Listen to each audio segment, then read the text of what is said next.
السلام علیکم ورحمۃ اللہ وبرکاتہ۔ سنڈے کمنٹ باکس کے ایک نئے ایپیسوڈ کے ساتھ میں آپ لوگوں کا بھائی اے ایم قاسمی آپ لوگوں کی خدمت میں حاضر ہوں۔ مجھے امید ہے کہ آپ سبھی لوگ خیر و عافیت سے ہوگے۔ میں آپ سب لوگوں کے لیے دعا کرتا ہوں۔ اسلامک کورس، دینی تربیتی کورس 3 مہینے کے لیے، جس میں آپ لوگوں کو سکھائے جائیں گے عقائد، نماز اور جو فرض عبادتیں ہیں ان کو کیسے ادا کرنا چاہیے، دین کی ضروری باتیں، 40 احادیث۔ یہ ایک کورس ان لوگوں کے لیے ہم نے تیار کیا ہے جو لوگ بالغ ہیں، یا جو خواتین گھر کے کام میں بزی ہیں، جاب میں بزی ہیں، کام دھندوں میں جو لوگ مشغول ہیں، ان کے پاس وقت نہیں ہے دین سیکھنے کا، تو ان لوگوں کے لیے یہ کورس بہت زیادہ فائدہ مند ہے۔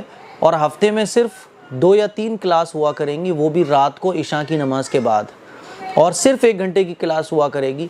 3 مہینے کا یہ کورس ہے جس کو کرنے کے بعد آپ لوگ دین کی ضروری باتیں بہت اچھے طریقے سے سیکھ جائیں گے۔ اگر آپ اس کورس کو کرنا چاہتے ہیں تو 7417810799 یا askam.qasmi@gmail.com پر میل کر کے اپنا نام، اپنے شہر کا نام، اپنا موبائل نمبر سینڈ کر دیں، آپ کا ایڈمیشن کر لیا جائے گا۔ اس پورے کورس کو کرنے کی جو فیس ہے وہ 1000 روپے پورے کورس کی فیس ہے۔ کورس کمپلیٹ ہونے کے بعد آپ لوگوں کو سرٹیفکیٹ دیا جائے گا، ایگزام ہوگا، ایگزام کے بعد پھر آپ لوگوں کو سرٹیفکیٹ بھی دیا جائے گا۔ الحمدللہ اب تک ہزاروں بچے بچیاں، لڑکے لڑکیاں اس کورس کو کر چکے ہیں۔ اس کورس کو کرنے کی کوئی عمر نہیں ہے کہ اتنی عمر ہو، 50 60 70 سال۔ علم دین سیکھنا ہر مسلمان پر فرض ہے، اور علم دین سیکھنے کی کوئی عمر نہیں ہوتی ہے۔ چلیے آئیے سوالوں کا سلسلہ شروع کرتے ہیں۔ انو پوچھتے ہیں، مفتی صاحب میرا سوال ہے کہ اگر پتہ چلے کہ جادو ٹونا کیا گیا ہے ہم پر، تو علاج کے لیے کوئی قرآنی عمل کرنے والے مولانا کے پاس جا سکتے ہیں کیا؟ کسی مولانا کے پاس جانے کی ضرورت نہیں ہے۔ اگر آپ کو یہ لگ رہا ہے کہ آپ کے اوپر جادو ہو گیا ہے تو آپ دونوں قل پڑھیے۔ اللہ تعالیٰ نے دونوں قل کے اندر جادو کا توڑ رکھا ہے۔ جادو، جنات، کالا ہو، پیلا ہو، نیلا ہو، کوئی سے بھی کلر کا جادو ہو، سب کا توڑ دونوں قل میں ہے۔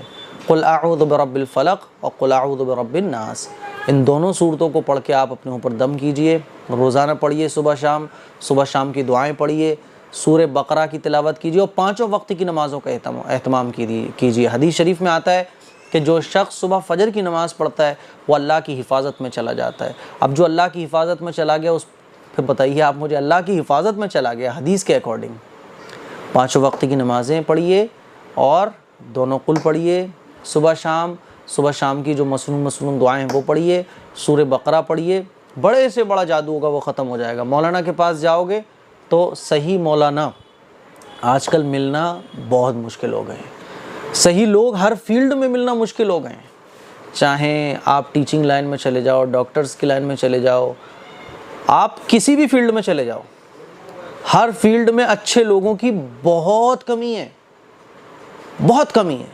تو اچھے لوگوں کو تلاش کرنا بڑا مشکل ہو گیا ہے، خاص طور پہ یہ جادو ٹونے والوں میں۔ میں یہ نہیں کہہ رہا ہوں کہ ہر مولانا غلط ہوتے ہیں، لیکن زیادہ تر غلط ہو رہے ہیں۔ آپ جاؤ گے، وہ دنیا بھر کے اٹرم جٹرم آپ کو بتائے گا، پھر پورا سسٹم وہ آپ کو بتائے گا، اور وہ کبھی یہ نہیں بتائے گا کہ آپ کو نماز پڑھنی ہے، تہجد پڑھنی ہے اور اللہ سے مانگنا ہے۔ اگر وہ آپ کو سنت کے خلاف نہیں بتا رہا ہے، بلکہ سارے وہ کام کرنے کو آپ کو بول رہا ہے جو سنت سے ثابت ہیں، قرآن و حدیث سے ثابت ہے، تو وہ پکا وہ اللہ والا ہے۔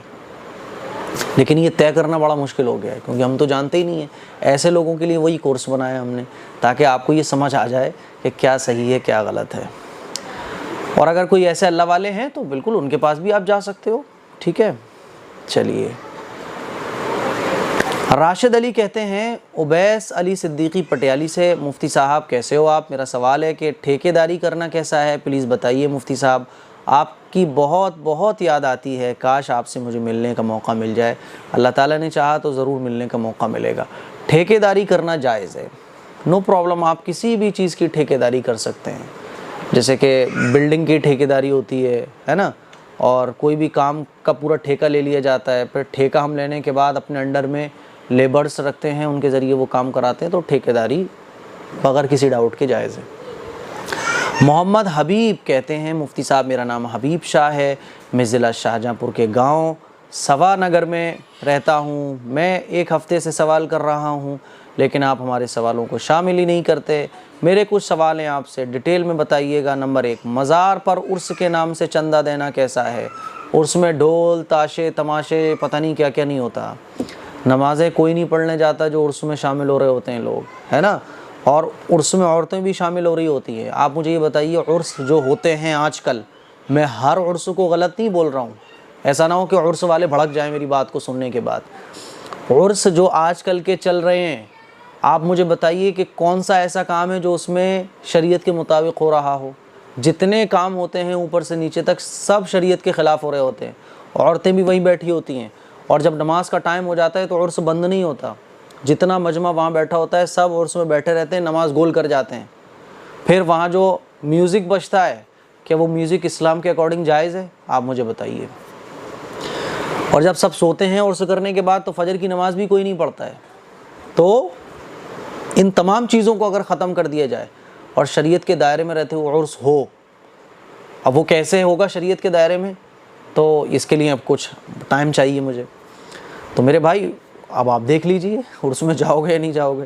نمبر 2، مزار پر مزار والوں کے نام سے میلاد ہوتی ہے، اس میں شرکت کرنا کیسا ہے؟ میلاد میں کیا ہوتا ہے؟ جب تک آپ وہ ڈیفائن نہیں کریں گے میں یہ نہیں بتا سکتا کہ وہ میلاد صحیح ہے یا غلط ہے۔ میلاد کے اندر کیا ہوتا ہے؟ میلاد کا مطلب تو یہ ہونا چاہیے کہ میلاد کے معنی ہوتے ہیں پیدائش، میلاد النبی، نبی کریم صلی اللہ علیہ وسلم کی پیدائش۔ اس مجلس میں اگر حضور کی پیدائش کا ذکر ہو رہا ہے یا جو بزرگ ہیں ان کے واقعات، سچے واقعات جو ہیں وہ سنائے جا رہے ہیں، پھر درود پاک پڑھ کے ایصال ثواب کیے جا رہے تو کوئی حرج نہیں ہے۔ باقی ہوتا کیا ہے وہ ایکچوئل تو آپ مجھے بتاؤ گے۔ مزار پر لوگ دکان لگا کر کھیلیں سنی بتاشے چادر وغیرہ بیچتے ہیں، تو یہ کیسا ہے؟ جو کھانے کی چیزیں ہیں وہ تو نو پرابلم، بیچ سکتے ہو آپ، چادر بھی بیچ سکتے ہو، اس میں کوئی حرج کی بات نہیں ہے، ٹھیک ہے۔ نمبر 4، ہمارے ہاں مزاروں پر عرس ہوتا ہے تو ان مزار والوں کے نام سے لوگ لنگر کرتے ہیں اور جگہ جگہ پر شربت پلاتے ہیں، تو یہ کھانا پینا چاہیے یا نہیں؟ دیکھیے غیر اللہ کے نام کا چڑھاوا جائز نہیں ہے۔ میں نے مزاروں پر بہت سارے لوگوں کو دیکھا ہے جن کی نیت خراب ہوتی ہے وہ کھانا بنانے کی، ان کی نیت یہ ہوتی ہے کہ یہ کھانا بنانے سے یہ بزرگ خوش ہو جائیں گے، تو یہ نیت فاسد ہے۔ سمجھ رہے ہیں بات کو؟ ہاں، اور اگر نیت یہ ہے کہ یہ کھانا غریب کھائیں گے اور اس پر جو اللہ ثواب دے گا وہ یہ ثواب ان بزرگ کو پہنچے گا، تو نیت ٹھیک ہے، جائز ہے۔ اب یہ کرنے والے کی نیت پر ڈیپینڈ کرتا ہے۔ زیادہ تر لوگوں کی نیت یہی ہوتی ہے بابا خوش ہو جائیں گے، یہ کام کر دیں گے، وہ کام ہو جائے گا، تو اصل ثواب مقصد نہیں ہوتا، اصل ان مزار والے اللہ والوں کو خوش کرنا مقصد ہوتا ہے، تو یہ نیت فاسد ہے۔ شربت پلاتے ہیں، شربت لنگر جتنی بھی چیزیں ہوتی ہیں وہ غریب کے پیٹ تک نہیں پہنچتی ہیں۔ یاد رکھیے گا ثواب ایصال ثواب، یعنی جن کو بھی ہم ثواب پہنچانا چاہتے ہیں وہ تب پہنچے گا نا جب وہ غریب کے پیٹ میں جائے گا۔ پیٹ بھرے ہوئے کھاتے ہیں شربت، پیٹ بھرے ہوئے جن کو پیاس نہیں لگ رہی وہ پیتے ہیں، تو اصل کھانا جب غریب کے منہ تک پہنچے گا، حقدار کے منہ تک پہنچے گا، تب اس پر ثواب ملے گا۔ اب وہ غریب تک تو پہنچ نہیں پا رہا ہے، نارمل جو لوگ گھومنے پھرنے جاتے ہیں مزاروں پر وہ خوب مزے سے کھاتے پیتے ہیں، تو اس پہ کیا ثواب مرتب ہوگا؟ کیونکہ غریب تک تو پہنچا نہیں نا۔ اللہ نے ثواب تو بھوکے کو کھانا کھلانے پر رکھا ہے۔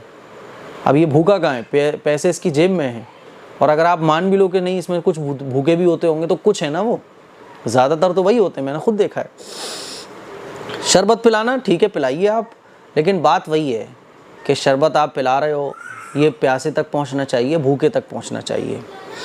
اچھا، کہکشاں پوچھتی ہیں کیا مدثر عالم شہید ہے؟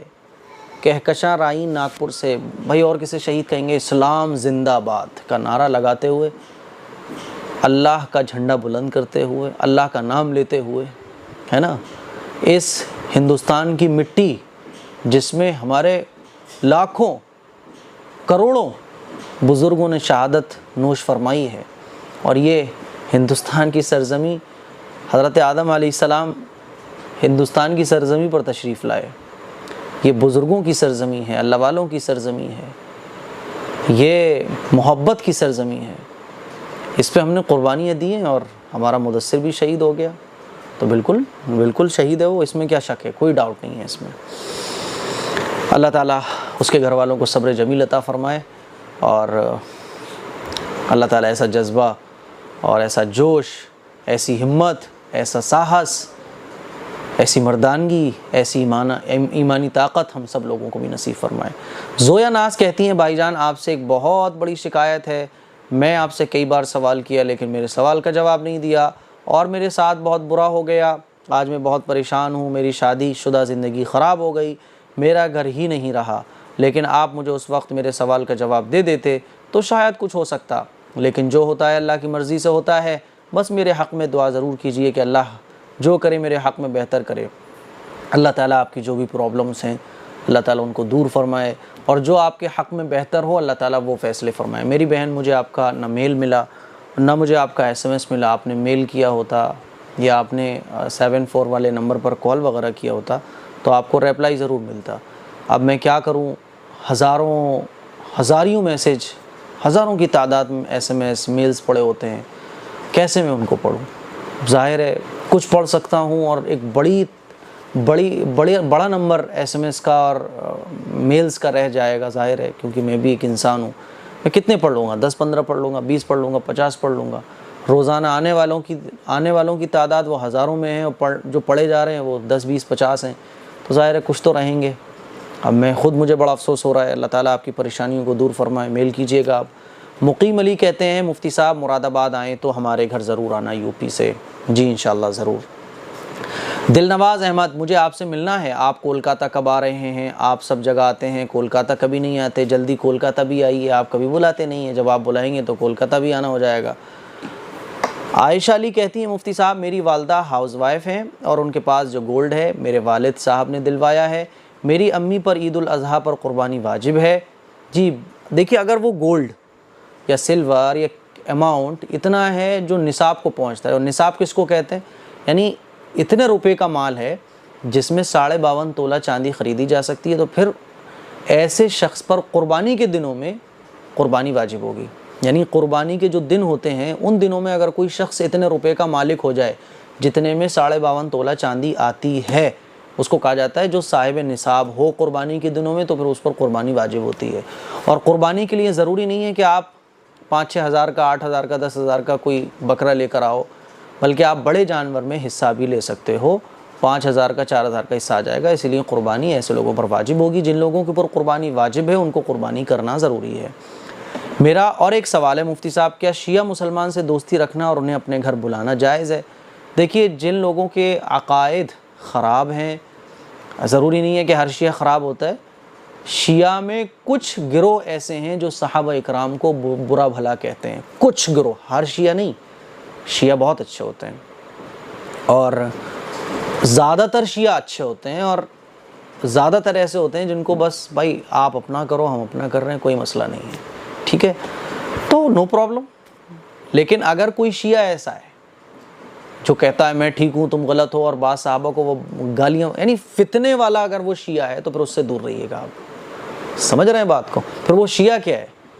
فتنے والا تو کوئی بھی ہو، غیر مسلم کیوں نہ ہو، بلکہ مسلمان ہی کیوں نہ ہو، اگر وہ فتنے والا ہے، یعنی وہ اللہ اور اللہ کے رسول کی تعلیمات اور صحابہ کو اور بہت ساری دینی چیزوں کو اچھا نہیں سمجھتا، تو پھر ایسے تو پھر اپنے ہی کیوں نہ ہو، اس سے بھی دور رہنا ہے۔ تو شیعہ اگر ایسا ہے تو دوستی کر لو آپ، ٹھیک ہے، ایک لمٹ میں سوچ سمجھ کر، باقی اگر ویسا ہے تو پھر دور رہو۔ سبیحہ پروین کہتی ہیں مفتی صاحب کیسے ہیں؟ میں ایک بات جاننا چاہتی ہوں، شوہر اگر ہنسی مذاق میں ایک بار بھی بول دے کہ میں تمہیں طلاق دے دوں گا تو کیا طلاق ہو جاتی ہے؟ آپ مان لیجئے کسی کے پاس گن ہو یا کوئی کسی کا ہاتھی اور وہ مذاق میں یوں مار دے آپ کے، اور بولے میں مذاق میں مارنے جا رہا ہوں، تو مذاق میں مارے یا غصے میں مارے؟ ہاتھ تو پڑے گا نا۔ کسی کے پاس بندوق ہو، بولے مذاق میں چلا رہا ہوں میں، تو مذاق میں اس نے بندوق چلا دی تو وہ مذاق میں گولی لگے گی نا۔ مذاق میں چلاؤ یا سیریسلی چلاؤ، چلے گی بہرحال۔ کوئی بھی دنیا کا نظام ہی یہی ہے، آپ مذاق میں بولو یا سیریسلی بولو، بولا تو جا رہا ہے نا، وہ کام ہو تو رہا ہے نا، ایسا تو نہیں ہے وہ کام نہیں ہو رہا ہونا۔ تو مذاق میں طلاق بھی ہو جاتی ہے، اسی لیے مذاق میں بھی یہ جملے نہیں بولنا چاہیے۔ ایسا تو نہیں ہے نا کل کو آپ کے پاس کوئی ریوالور ہو تو آپ مذاق میں، نہیں میں مذاق میں چلا کے دیکھ رہا ہوں، بس آپ نے چلا دی۔ ایسا آپ کے پاس کوئی ڈنڈا ہو، نہیں میں مذاق میں مار کے دیکھ رہا ہوں، بس آپ نے مذاق میں مار دیا، تو پڑے گا نا، ہڈی ٹوٹے گی نا۔ تو ایسا نہیں ہوتا، مذاق میں طلاق بھی ہو جاتی۔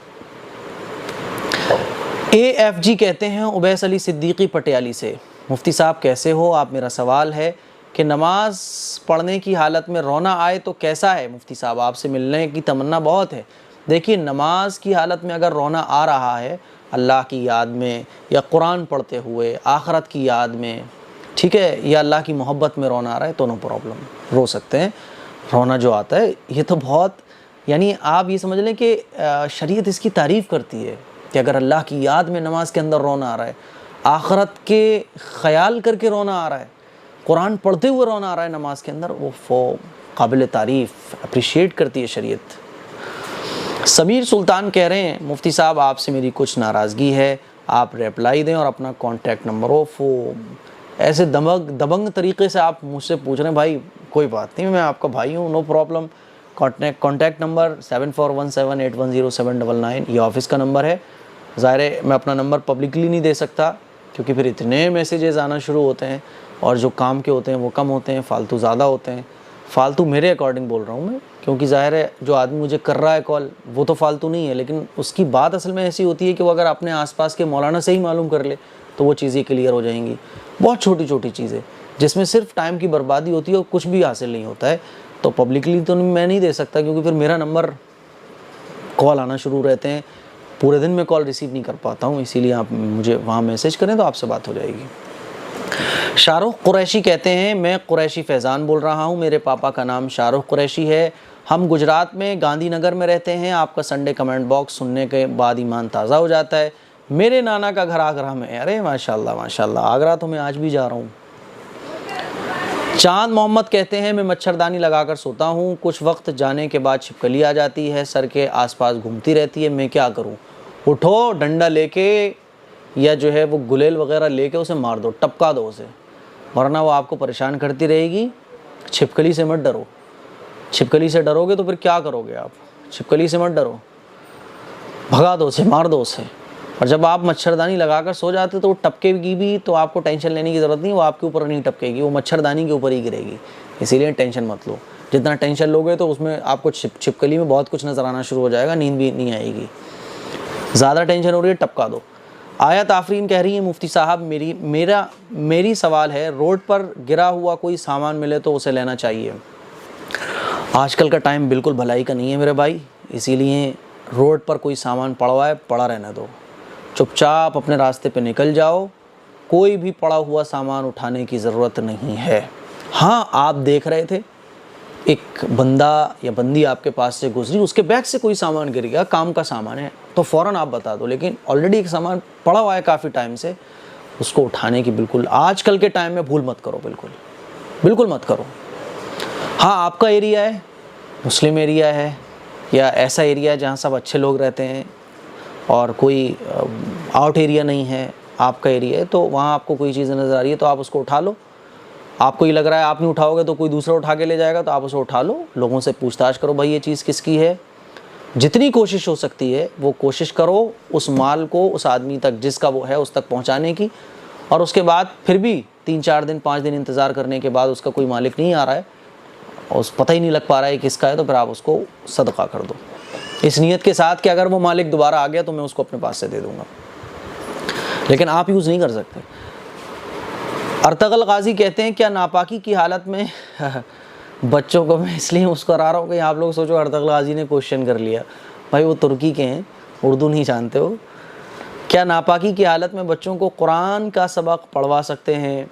جی ناپاکی کی حالت میں پوری آیت نہیں پڑھ سکتے، ہے نا، پوری آیت میں لفظ، ایک لفظ پڑھا سانس لے لی، ایک لفظ پڑھا سانس لے لی، پوری آیت کو ٹکڑوں میں بانٹ کر، جیسے قل اعوذ برب الفلق یہ آیت ہے تو آپ بچے کو پڑھائیے قل اعوذ برب الفلق، ایسے آپ پڑھا سکتے ہو، ایسے سبق بھی دے سکتے ہو، اور نورانی قاعدہ تو نو پرابلم، ٹھیک ہے۔ نمبر 2، نیلز پر مون اسٹار لگا کر نماز ہو جاتی ہے کیا؟ مون اسٹار میرے خیال میں مہندی ہوگی کوئی ہے، تو مہندی اگر ہے وہ تو لگا کر نماز ہو جاتی ہے، باقی کیا ہے مجھے آپ بتائیے۔ محمد شاہنواز انصاری کہتے ہیں مفتی صاحب تہجد کی نماز میں کتنی رکعت کی نیت کی جاتی ہے؟ دیکھیے تہجد کی نماز رسول اللہ صلی اللہ علیہ وسلم نے 8 رکعت بھی پڑھی ہے زیادہ تر، اور 12 رکعت بھی بعض دفعہ پڑھی ہے۔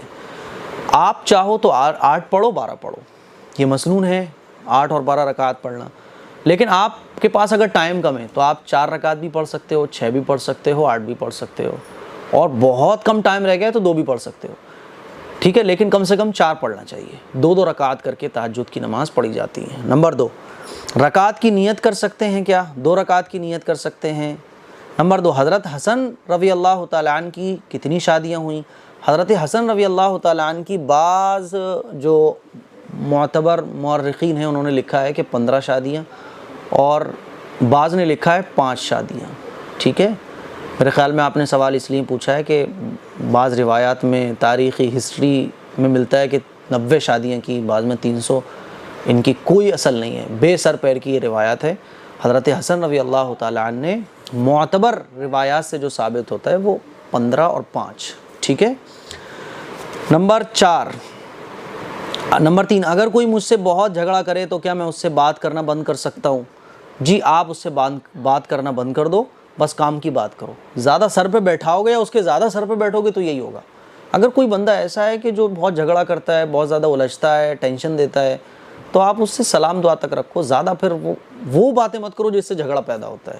نمبر 4، اگر اپنے ہی گھر میں سے کچھ چرا کے کھا لیں تو کیا یہ بھی چوری ہے؟ چوری تو چوری ہے بھائی، چاہے جس کی چوری کرو، چوری چوری ہوتی ہے. زینت انصاری کہہ رہی ہیں مفتی صاحب اللہ آپ کو خوش رکھے، آپ کا ہدیہ تو پہنچ گیا میرے پاس الحمدللہ. آپ کو اپنے گھر بلانے کی خواہش ہے، ماشاءاللہ ہدیہ پہنچ گیا، جزاکم اللہ. اللہ تعالیٰ آپ کو ایسے ہی ہدیے ملتے رہیں، اللہ جلدی سے ہی خواہش بھی پوری کرا دے، آمین. مجھے اس بک کو پڑھنے اور عمل کرنے کی توفیق عطا فرمائے اور ہمارے لیے بھی دعا کیجیے مفتی صاحب. جی بالکل، آپ کے لیے بھی دعا کریں گے. زویا خان کہتی ہیں مفتی صاحب آپ بھوپال کب آئیں گے؟ جب بھی آؤں گا تو میں انشاءاللہ اطلاع ضرور دے دوں گا. علیشہ مغل کہتی ہیں مفتی صاحب جزاک اللہ، آپ سے ہمیں بہت کچھ سیکھنے کو ملتا ہے. میرا سوال ہے کہ میرا نام علیشہ ہے، پلیز آپ اس نام کے معنی بتائیے. مجھے سب لوگ بولتے ہیں یہ نام منحوس ہے، ہو سکے تو میں اپنا نام بدل لوں، ایسا مشورہ دیتے ہیں رشتہ دار. دیکھیے رشتہ دار جو ہے نا وہ کوئی بہت زیادہ نالج رکھتے ہیں کیا اسلام کی؟ دقت ایک سب سے بڑی ہمارے معاشرے میں یہ ہے کہ اگر ہم گھر میں ڈیکوریشن کا کام کرائیں گے تو ظاہر ہے اس سے کروائیں گے جو ڈیکوریشن جانتا ہے. گھر بنوائیں گے ہم تو اس سے بنوائیں گے جو گھر بنانا جانتا ہے.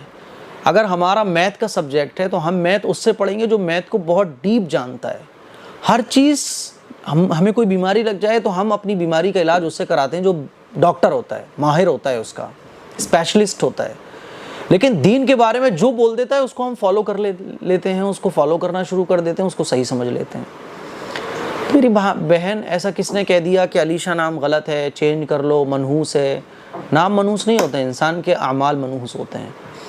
نام تو آپ وہ بھی رکھ سکتے ہو جس کا کوئی معنی نہیں ہے، ہاں وہ نام جس کے معنی برے نکلتے ہو وہ نام رکھنا منع ہے شریعت میں، ورنہ کوئی بھی نام آپ رکھ سکتے ہو. علیشہ اس کے معنی بہت اچھے ہیں، وسعت والی، خوب دینے والی لوگوں کو. علیشہ نام بہت پیارا ہے، نو پرابلم، نام بدلنے کی آپ کو ضرورت نہیں ہے. اور ہمیشہ یاد رکھیے گا دین کی باتیں ان کی فالو کیجئے، اور دین کی بات اگر کوئی بتا رہا ہے تو اس کو دینداروں سے معلوم کیجئے کیا یہ صحیح ہے کہ غلط ہے. جیسے کہ آپ نے مجھ سے معلوم کیا، ماشاءاللہ بہت اچھی بات ہے، لیکن ایسے لوگوں کی باتوں پر ٹینشن لینے کی ضرورت نہیں ہے. چینج کر لو، کیا ہوگا چینج کرنے سے؟ تقدیر بدل جائے گی، قسمت بدل جائے گی. قسمت انسان کے اعمال بدلتے ہیں، دعا بدلتی ہے قسمت. ناموں سے اگر سب کچھ ہو رہا تھا نا تو نام تو بہت اچھے ہوتے ہیں. یہ برے جو لوگ ہیں نا ان کے بھی نام بہت پیارے پیارے ہیں، لیکن نام سب کچھ نہیں ہے. جیسے ایک کھانے کی ڈش تیار ہوتی ہے تو اس میں ہر چیز چن چن کر ڈالی جاتی ہے، تب جا کے وہ پوری ڈش شاندار ہوتی ہے. ایسا نہیں ہوتا کہ آپ نمک بڑے خوبصورت طریقے سے ڈال دو ساری ڈش اچھے سے تیار ہو جائے گی. جیسے لوگ بولتے ہیں نا نام کا اثر پڑتا ہے، یقیناً نام کا اثر پڑتا ہے، لیکن سب کچھ نام کا اثر نہیں ہے. جیسے کھانے میں ہر چیز جب بہترین پڑتی ہے تو بہترین ڈش تیار ہوتی ہے. ایسا نہیں ہے کہ صرف ایک چیز سے پوری ڈش اچھی تیار ہو جاتی ہو، اگر ایک چیز بھی خراب ہوگی تو پوری ڈش خراب ہو جائے گی. خیر، نام بدلنے کی آپ کی ضرورت نہیں ہے. عائشہ کہہ رہی ہیں برو کیا 44 ایج میں اسلام قبول کی تو 10 سال بالغ ہونے کی ایج گھٹا کر 34 سال کی نمازیں قضا ہوں گی کیا؟ دیکھیے آپ یا کوئی بھی مان لیجئے 40 سال غیر مسلم تھا، پھر اس نے اسلام قبول کر لیا، تو اسلام قبول کرنے کے بعد حدیث شریف میں آتا ہے کہ اسلام جب کوئی بندہ قبول کرتا ہے تو اس کی پچھلی زندگی کے جتنے گناہ ہوتے ہیں سب معاف ہو جاتے ہیں، اور نماز اس کے اوپر فرض ہی جب ہوتی ہے جب وہ اسلام قبول کر لیتا ہے. تو جب آپ نے اسلام قبول کیا ہے تب سے آپ کے اوپر نماز فرض ہوگی.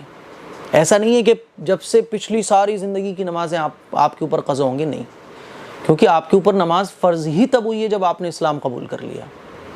تو 44 ایج میں آپ نے اسلام قبول کیا، 44 ایج سے پہلے جو بھی کچھ ہوا ہے اسلام نے اس کو سب کلیئر کر دیا، نئے سرے سے آپ کا اکاؤنٹ شروع ہو رہا ہے. اس لیے پریشان ہونے کی ضرورت نہیں ہے. 10 سال بالغ ہونے کی ایج گھٹا کر 34 سال کی نمازیں قضا ہوں گی، نہیں. جب آپ نے اسلام قبول کیا تب آپ پر نمازیں فرض ہوئیں، تب سے آپ پر نمازیں مانی جائیں گی. پلیز بتائیے مجھے، میں نے بتا دیا. میں نے اسلام اپنائی اور نوٹ بک میں نماز لکھ کر 5 ٹائم نمازوں کا ہی ٹائم ہے جو پڑھتی ہوں، یاد بھی رکھتی ہوں، یاد ہوتے ہی بنا دیکھے ریڈ سبھی نمازیں. میں نے بتایا نا، ویسے آپ دیکھ لیں، پچھلی نمازیں قضا نہیں، وہ ان کے اوپر ہوتی ہیں جو شروع سے ہی مسلمان تھے اور بالغ ہو گئے، نماز ان کے اوپر فرض ہو گئی، اب انہوں نے اس کو نہیں پڑھا تو وہ ان کے اوپر قضا ہیں. لیکن جس نے اسلام قبول ہی نہیں کیا تھا تو اس کے اوپر نماز فرض ہی نہیں تھی. اسلام جب قبول کیا تب نمازیں فرض ہوئیں، تب سے وہ نمازیں مانی جائیں گی اس کے اوپر. رفتار عالم کہہ رہے ہیں ایڈمن کو چاہیے کہ کام کے کوسچن لیں، یہاں کب آ رہے ہیں، وہاں کب آ رہے ہیں، ان سب کو اگنور کریں. سب کو بول دیا جا چکا ہے، ای میل کریں، ایڈمن جی تھوڑا خیال کریں. رفتار عالم بہت بڑی رفتار میں ہیں اور ان کی رفتار ہو سکتا ہے ایسے سوالات سے خراب ہو جاتی ہو. رفتار صاحب، اصل میں نے جو ایڈمن کو بولا ہے وہ بول دیا. میں نے کہا تھوڑے بہت ادھر ادھر کے کویسچن بھی لے لیا کرو، کیونکہ دیکھو ایسا ہوتا ہے نا کہ کسی کو کچھ سوال ہی نہیں پوچھنا آتا، یعنی کسی کے مائنڈ میں کچھ آ ہی نہیں رہا ہے یا کرنا نہیں آتا سوال، یا ہمت نہیں کرتے وہ لوگ، تو وہ یہی پوچھ لیتے ہیں مفتی صاحب آپ کب آ رہے ہو. تو تھوڑا سا یہ ہے کہ ہمارا سنڈے کمنٹ باکس تھوڑا سا انٹرسٹنگ ہو جائے گا ایسے کویسچن سے. آپ لوگ پوچھتے ہیں مفتی صاحب آپ کب آ رہے ہو، مفتی صاحب آپ کو کھانے میں کیا پسند ہے، مفتی صاحب ہم آپ سے بڑی محبت رکھتے ہیں، ہم نے آپ سے یہ سیکھا. یہ سوالات اس لیے لیے جاتے ہیں تاکہ ہمارا سنڈے کمنٹ باکس جو ہے وہ خشک نہ رہے. یہ نہیں بس سوال ہی چل رہے ہیں، کوئی انٹرسٹنگ بات ہی نہیں آ رہی، کوئی ہنسی مذاق دل لگی نہیں ہو رہی، کوئی مسکرانے والی بات ہی نہیں ہے. مفتی صاحب بس یوں آئے اور یوں منہ بنا کے بیٹھ گئے، پہلا سوال یہ ہے اس کا جواب یہ ہے، پہلا سوال یہ ہے اس کا جواب یہ ہے، تو پھر آپ کو انٹرسٹ نہیں آئے گا.